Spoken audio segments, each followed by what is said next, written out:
Welcome back.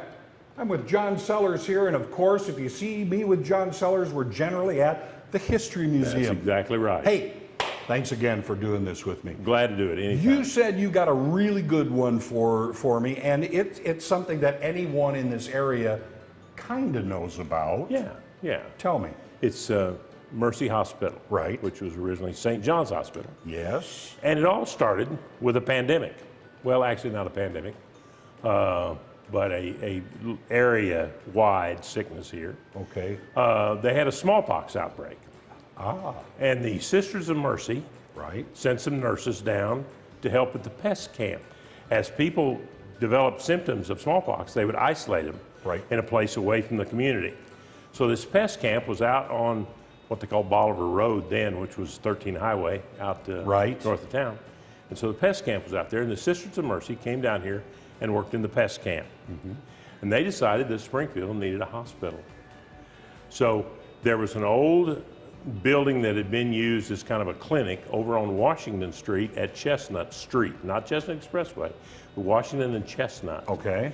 And they got this building and opened the hospital there in 1891. And so that was the beginning of St. John's Hospital. Right, and it's grown into it's grown from there, from that building. And then in 1906, they opened their new building on Main Street, which is now the Mercy, what is it called? It's a retirement home and rest home up there at Main, just north of Chestnut Expressway. Okay. And they were there then until 1952, and they moved into the location they're at now. That goes back quite a way. Way back, yeah. And it all started because, I guess, an outbreak or maybe an epidemic rather than a pandemic. Yeah, but an epidemic of smallpox. Yeah. Amazing. Yeah. And where is, I mean, look how it's grown to what it is today. Oh my goodness, yeah. And the hospital, the change from the little hospital on Washington Street to the hospital on Main was tremendously significant because it was an ultra-modern facility for its time. And then it was there, as I said, until 1952 when they moved the hospital south. Right. And of course, you know, Mercy being part of, I guess what you would say, hospitalization, medical treatment for like 4 states. It must have been a huge boon in a sense to this area with all the people who had to come in. Absolutely. Between that and Burge Hospital, which was the other big medical facility, the Cox Medical Center. Yeah.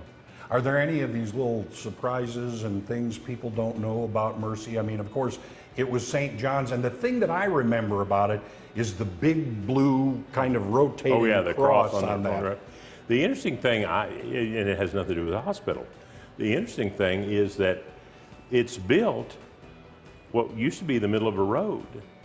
National Street is called National because it went to National Cemetery.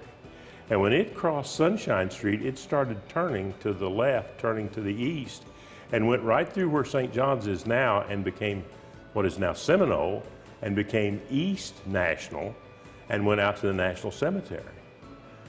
That's one of those. See that just there you go. Yeah, okay. Because National, everybody thinks of it as a straight throw now, but it sounds like it was a winder at one point. Well, it went straight, but just south of Sunshine, it curved and went through what's now the property for Mercy. Amazing. And became East National Street. See what you can learn just by coming to the History Museum. If people want to find out all of these things that go on here at the museum, how do they get this information, John? You come see us. You look at us on the web, on our website, or on our Facebook page. But we'd love to have you come visit us here. We're open Wednesday through Sunday. We're open Wednesday through Saturday, 10 to 5, and then on Sunday, 1 to 5. Can't miss it. Right on the corner here on the square. Great big building with a huge sign on top. Has a big sign. Come and see the museum. And if you see John, ask him a question. I'll bet you can't stump him. Oh, I don't know about that.